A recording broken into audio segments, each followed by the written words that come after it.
kindergarten, my teacher did something kind for me that I still reflect on to this day. She didn't buy me a gift or help me with my homework. Instead, she told me something I'll never forget. When you graduate, come visit me again and I'll have something special for you. To little 5-year-old me, that promise sparked excitement, and I couldn't wait to see what it could be. It's been about 18 years now. I never knew if she meant high school or college, but since then, I've graduated from both high school and university, and I'm now about to graduate once again with my master's degree at SDSU. Looking back now, whether intentional or not, she gave me a gift I will always carry: motivation. And though it has been definitely tested over the years, I still hear her words in the back of my mind. Currently, I'm an SDSU student pursuing my master's degree in social work. With the encouragement of my family and the ongoing support of my friends and loved ones, and the inspiration of my peers and classmates, I've made it this far, and gone further than I ever thought possible. I can only hope to be like my kindergarten teacher, the voice of motivation in someone's head, and the support they need when times are tough. The world is a hectic place, and everyone's on their own journey to make it through okay. Working with children, I often see myself or my family in many of them. I see students struggling in school because something at home is distracting them. I see parents struggling to provide for their family and also give the emotional support or quality time their children need. I see students using negative coping mechanisms because they don't know how to express their feelings with words. As someone who has grown up in low-income and minority neighborhoods, I see how different factors of life change the course of the student's future. With the new administration, there have been many changes that hurt families and children in their day-to-day lives. Changes that suppress a student's or adult's true identity, change that separate families, and changes that can put someone's life at risk for non-compliance. Now more than ever, we need social workers in all environments to help individuals find their own path and live the life they choose. Oftentimes, this can be a very intimidating job. We don't want to overstep boundaries that can completely strip necessary resources and essential services or support, but we want to ensure everyone has a positive outcome in life. I wouldn't be here without my support system that has shown me that even through fear, you can still succeed. My parents immigrated from Mexico to make sure my brothers and I can do everything we'd ever want to do in life. They've worked tired hours, crossed the borders every day, and never complained about what they do for us, so long as we have everything we need to survive and strive. My brothers have shown me that life can be fun and dreams come true, but also that life can take you through a lot of twists and turns, but you can always circle back to reach your goals and do more. My grandparents have shown me that taking care of one another can bring resilience to the family, even in the hardest of times. Of course, there are many people I couldn't be here without. Those who left the world too soon for me to say goodbye, those I truly connect with without fear of judgment, and the friends I've made along the way. I'm thankful to everyone for letting me be who I am and for believing in me every day. I hope to meet your expectations, but more than anything, I hope to meet my own. You see that bendición? That's me, Elizabeth Castro. I'm 26 years old, born in San Diego, California, but my story stretches way beyond city lines. My mom was born in a little rancho called Motaje, Nayarit, Mexico, and my dad was born here in San Diego, but grew up just across the border in Tijuana. And somewhere between those two worlds, they found each other, and they built a life. When I think about my journey, I think about my mom and my dad. I think about how much courage it took for my mom to leave her home, to leave everything familiar for a chance at a better future.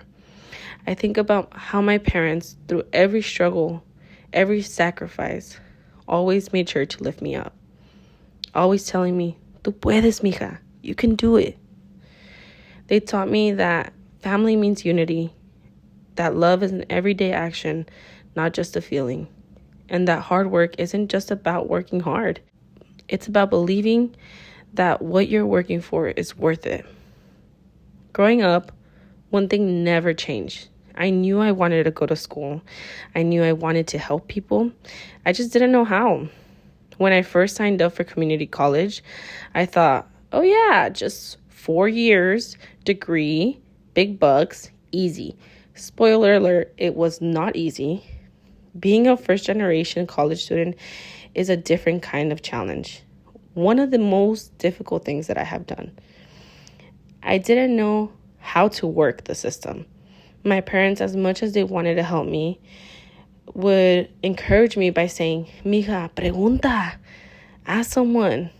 But they didn't know the answers either. I struggled. My grades tanked.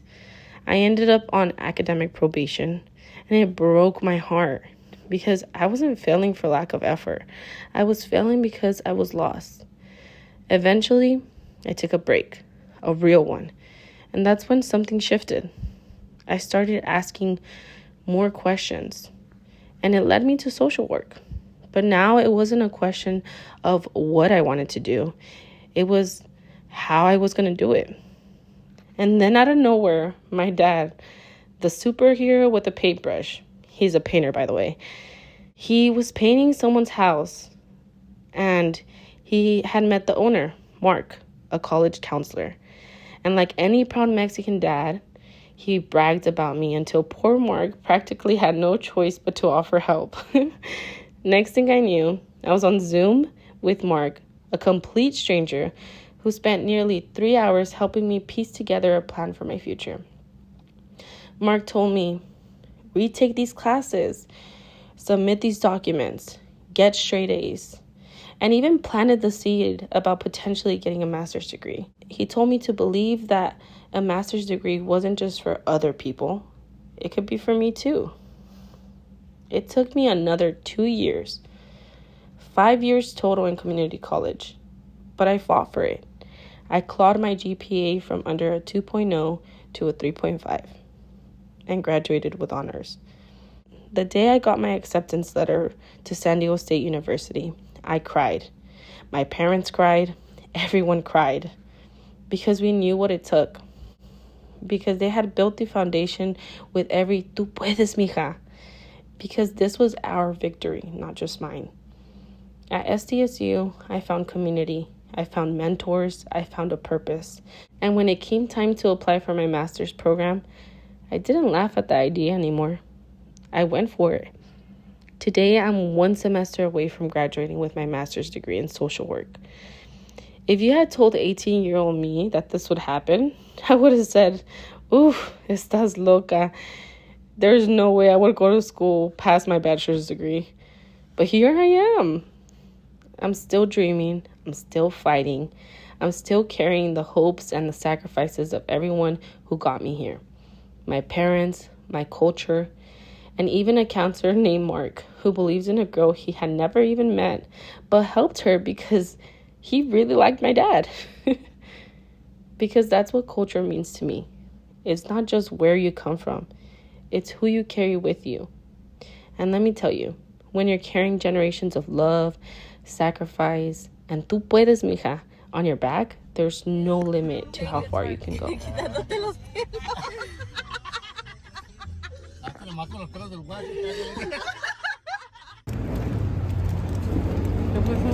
No, te estoy recording.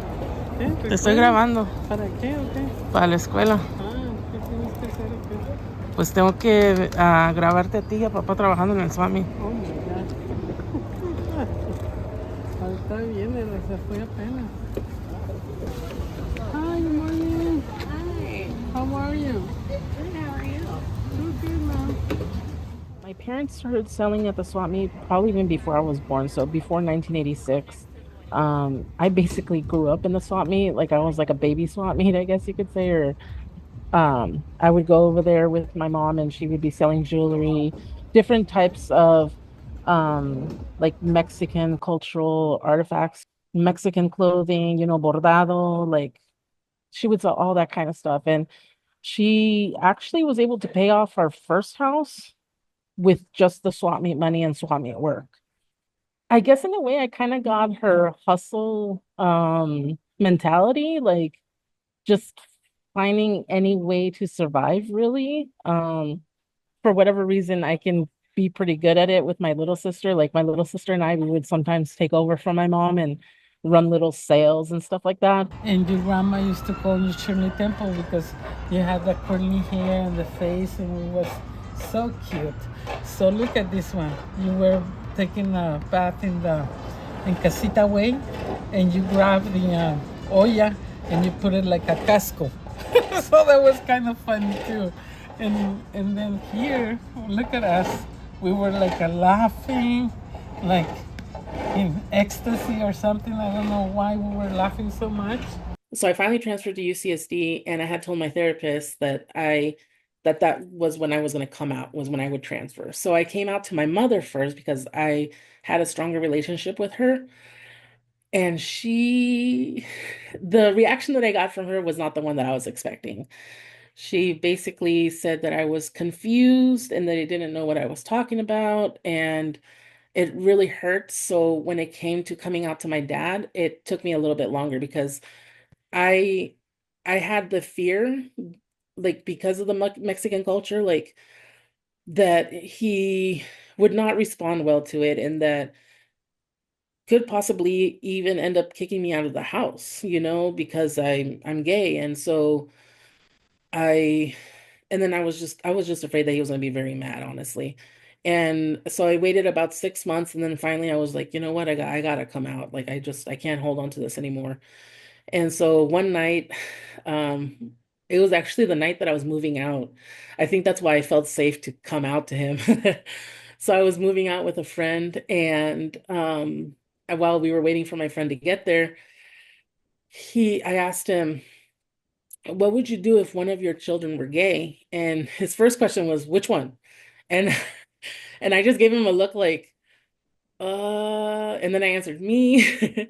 And then he was like, "Oh my gosh, is that why you've been depressed for so long and you've been feeling been the way that you've been?" And I was like, "Yes." Like he connected the dots immediately, instantly, like it was very surprising, and he was very supportive. He immediately gave me a hug, kissed me on the forehead, kissed me on the head. Like it was definitely a very different experience than that of my mom, and I felt very loved and very supported at that time, which was something that I really, really needed.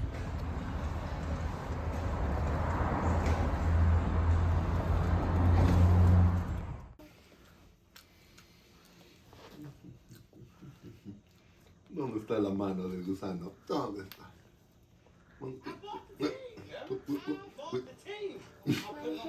I know. Sorry. Sorry, there. You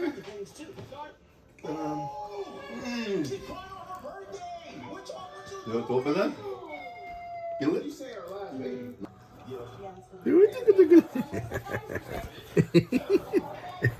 Up socks. Here's sock. Here's sock head. Ooh, you get a sock beard. Ooh, a sock belly. Ooh, a sock knee. A sock elbow. Negra, negra consentida, negra de mi vida, quien te quiere a ti.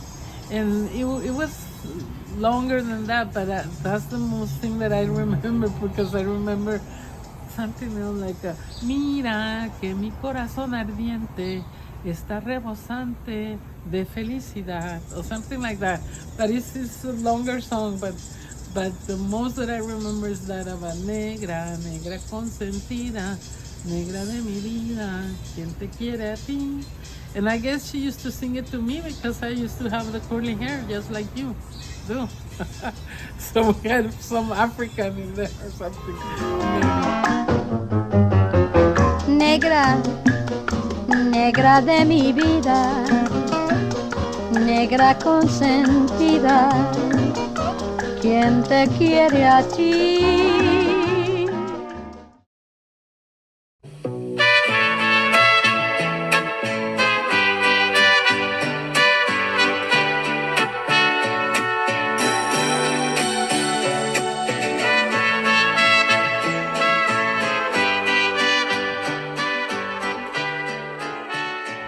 Hi, my name is Danielle, and I was born and raised in San Diego, but Tecate has always had a very special place in my heart.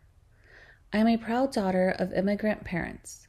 My mom was born in Jalisco, Bejucar, and my dad was born in the Efe. I'm the youngest of 3 half-sisters and 3 half-brothers. I grew up having 2 families. However, I mostly lived with my mom, sister, and 2 brothers. I admire my mom's resilience for raising 4 children on her own. Although my parents weren't together, my dad was still very active in my life. When I was younger, my dad would take me to Rosarito to spend time with his family on the weekends. My sisters would take me to El Sobre Ruedas, and I would always get a raspado and play at the park. Even though I had a stronger connection with my mom's side, I have always felt very loved and accepted by both families. Throughout my 30 years of life, I have learned many valuable lessons. My parents are the reason for the person I am today, as they have shaped my values and how I perceive my culture and the world. They have taught me to be proud of my Mexican roots, to spread love and kindness, and to appreciate the small things in life. They inspire me to follow my dreams and have always been extremely supportive along the way.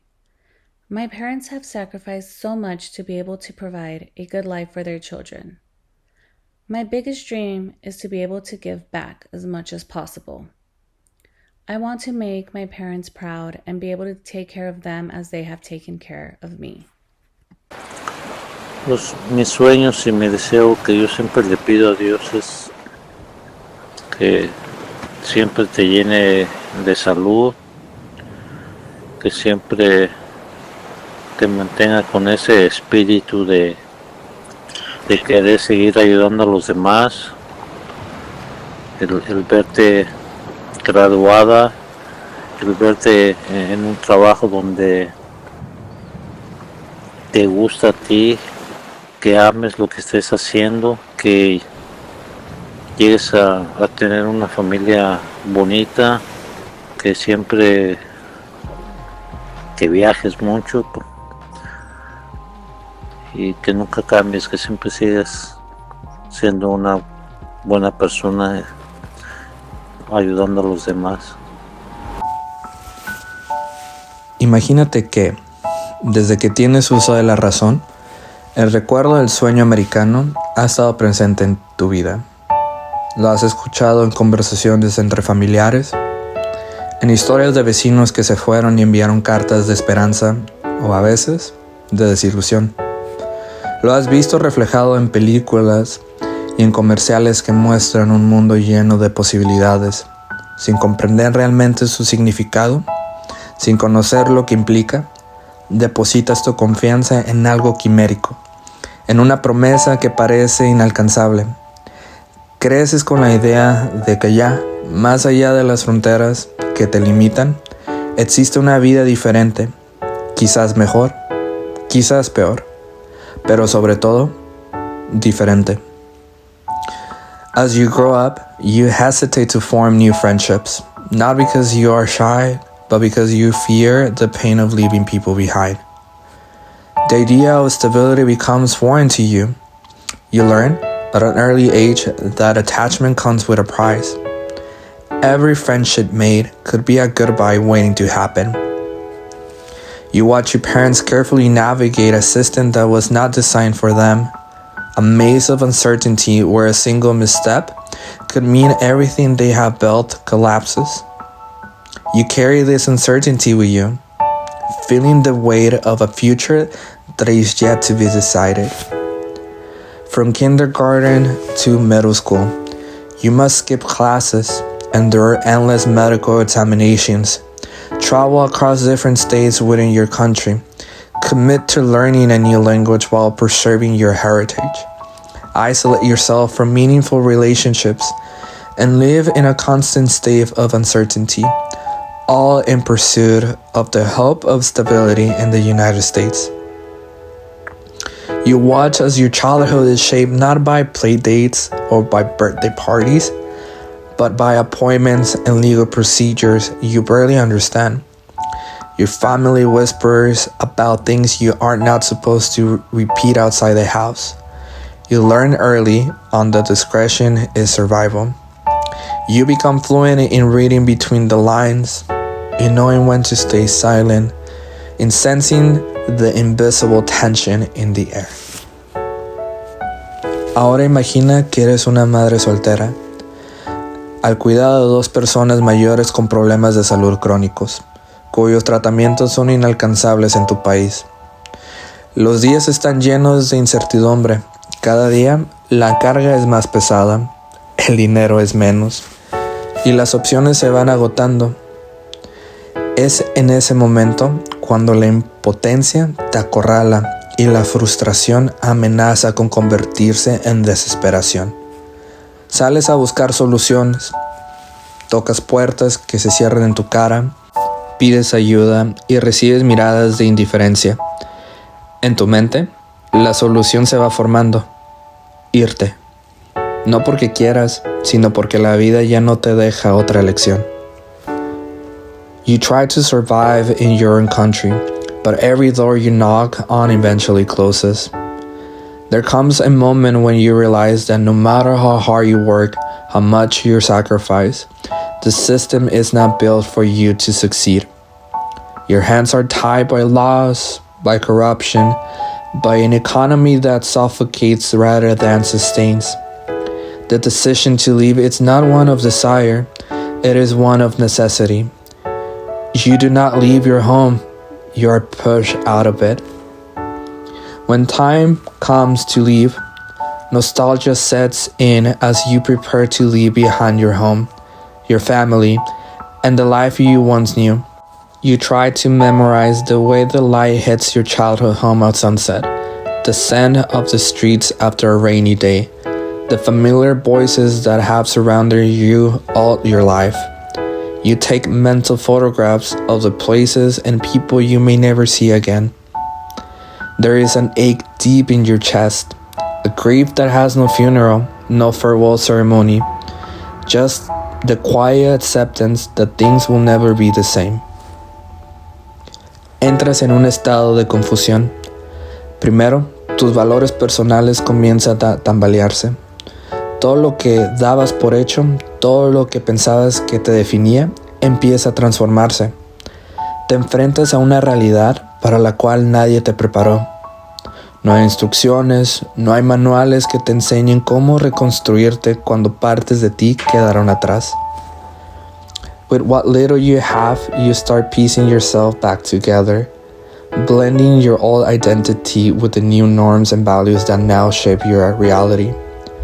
Some parts fit easily, others feel foreign. You adopt new words, new customs, new ways of moving through the world. Yet, some things remain unshaken. The way you pronounce your name, the dishes you crave, the songs that remind you of home. You learn to live between two worlds, belonging fully to neither. Over time, you grow comfortable with this new version of you. This sense of comfort allows you to communicate, to relate to others, and to build what will become your support system. But this journey is not without its obstacles. You encounter microaggressions from those you consider close friends, from employers who see you as dispensable, from institutions that claim to be inclusive yet make you feel like you're an outsider. Y, después de tanto tiempo y de este duelo y proceso de adaptación, llegas a un acuerdo contigo mismo. Dejas de intentar encajar. Has aprendido que encontrar un punto medio entre tu herencia cultural y tu aculturación es un cambio innecesario. Intentaste moldearte, intentaste ser una versión aceptada, intentaste equilibrar las expectativas de ambos mundos, hasta que comprendiste que no necesitas encajar. Alas, you realize that what truly matters is the freedom to express yourself, to exist between two languages, to share life with both your blood family and the family you have chosen. You embrace the fluidity of your identity. You carry the voices of your ancestors in your accent, the resilience of your people in your determination, and above all, you become the support and guide that you never had. You are no longer searching for a home. You are building one, wherever you go.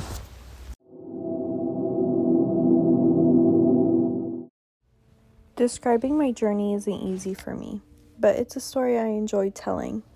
To take you back, I was born in Iraq. When I say I'm from there, people often look at me with worried eyes, because when they hear Iraq, they think only of war. The truth is, I don't remember much of my homeland. We were forced to flee for safety at a young age. What I do remember, though, are the stories my family told me. Stories of war and hardship and survival. بعراق لأن حياة كل الصعبيات بثخلن إن نكون حروب ولسمخن حروب من حرب الحرب. Although the stories of war were prominent, and yes, conflict was a reality, my family shared just as many stories about the beauty of our land and the kindness of the people. It's those stories, the ones of community and warmth, that I hold on to most dearly. I was only 1 year old when I left Iraq, so I have no memory of the journey, but my mom would always tell me how much I cried on our way to our new home.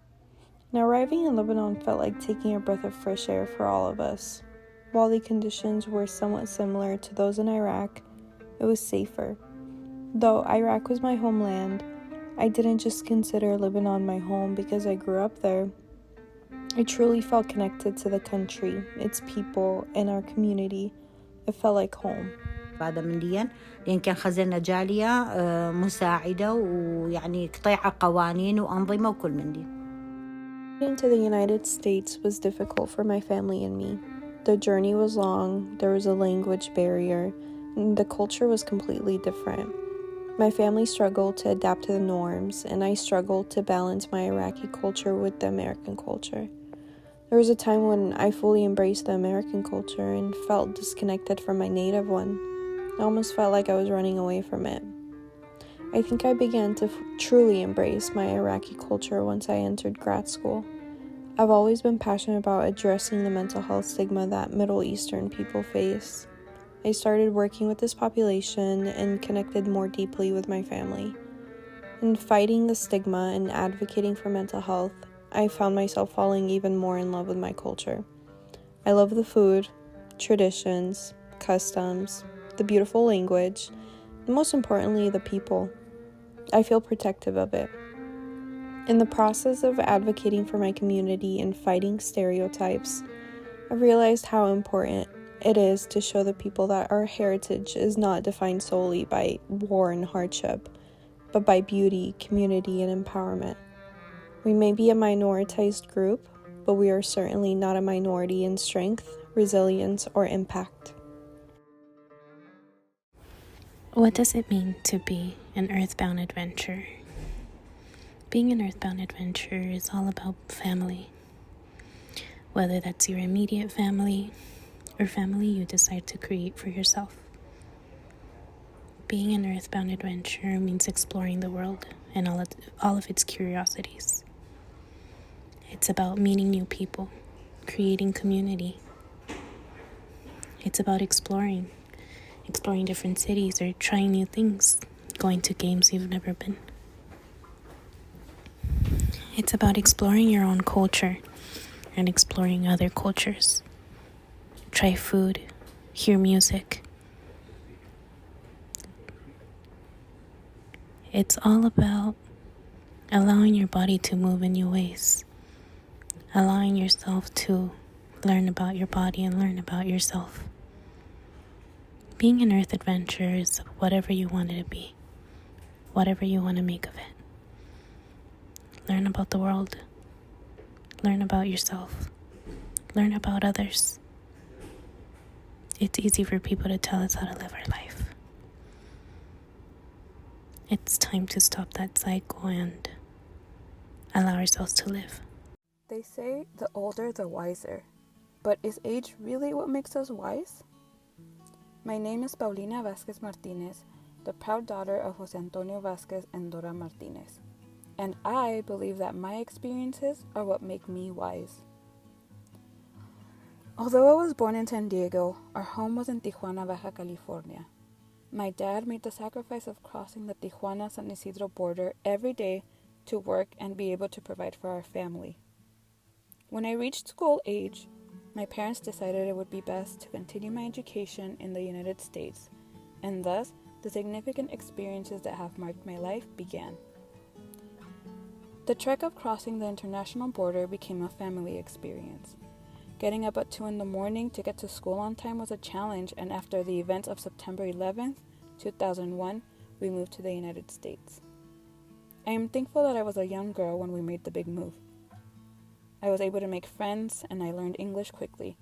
This is when I started to gain knowledge about overcoming adverse situations, because little did young Paulina know that there was way more to come. At 16 years old, I underwent 2 surgical procedures due to a rare tumor that had impacted me physically. At the time, the doctors informed us that this was a benign tumor, yet it kept growing. We found ourselves spending weeks in the hospital while trying to maintain somewhat of a normal life. Financial concerns were also present, and navigating the medical system was complicated. Nonetheless, I pushed forward because I had 2 goals: recovering and being admitted to college after high school graduation.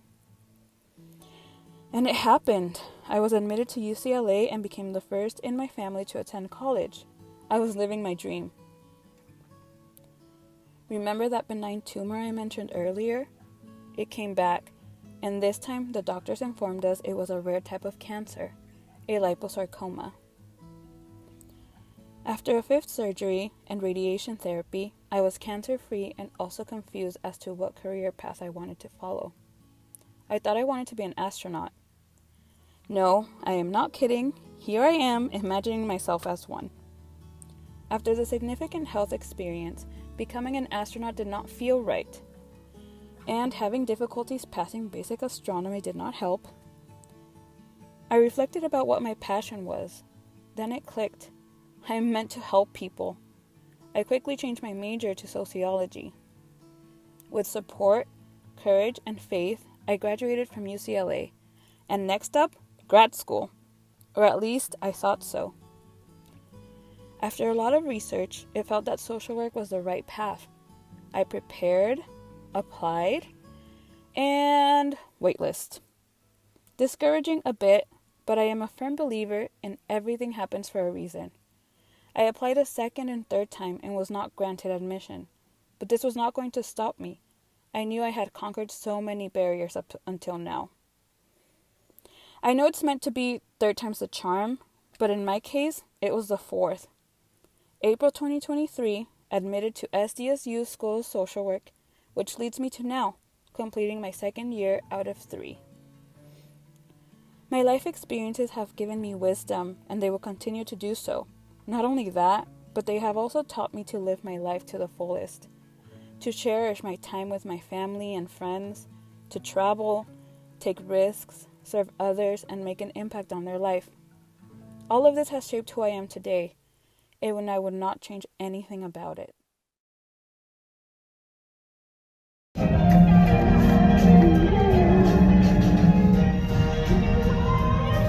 Say hi. Hi.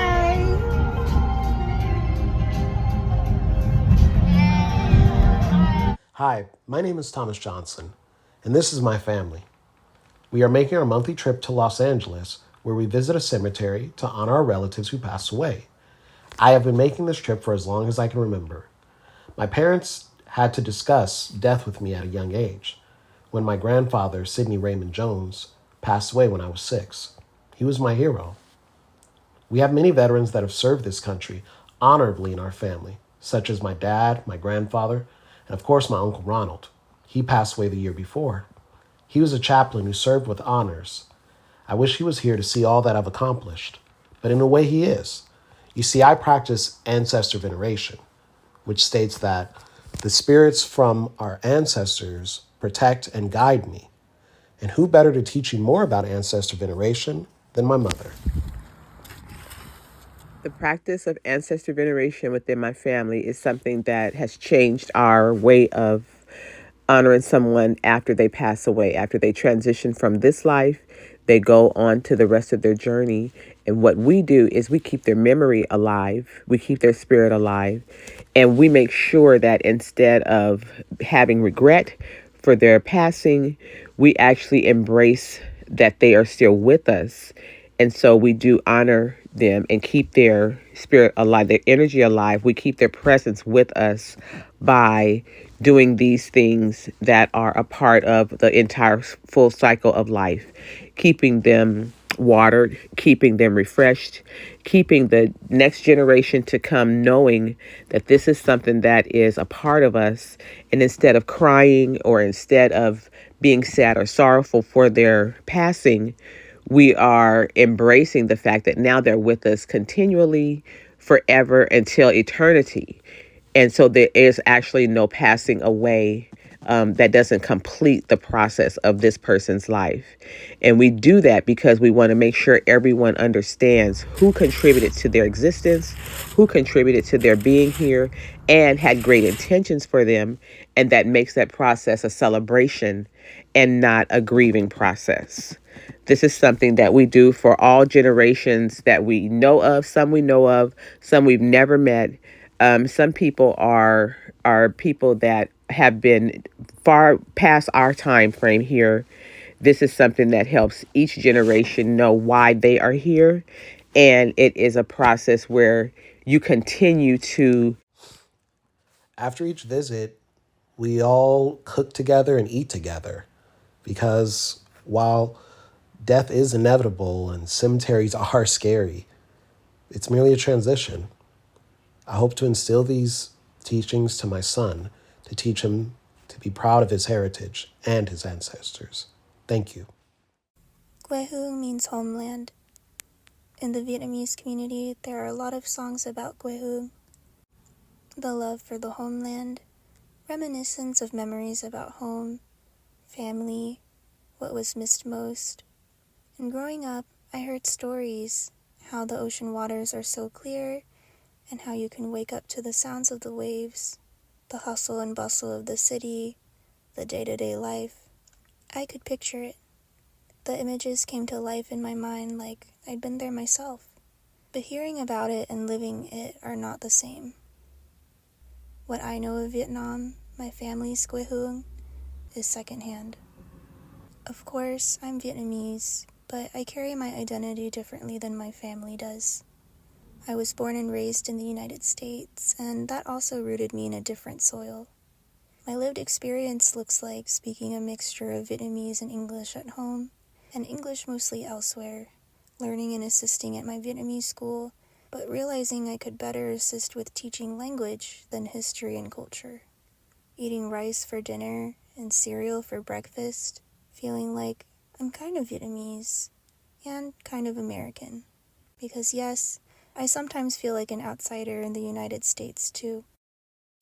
It's like holding onto two identities at once, never fully mine, but both shaping who I am. People talk about về quê hương, or returning to the homeland. When I về quê hương, I think I will feel at home, and like a visitor as well.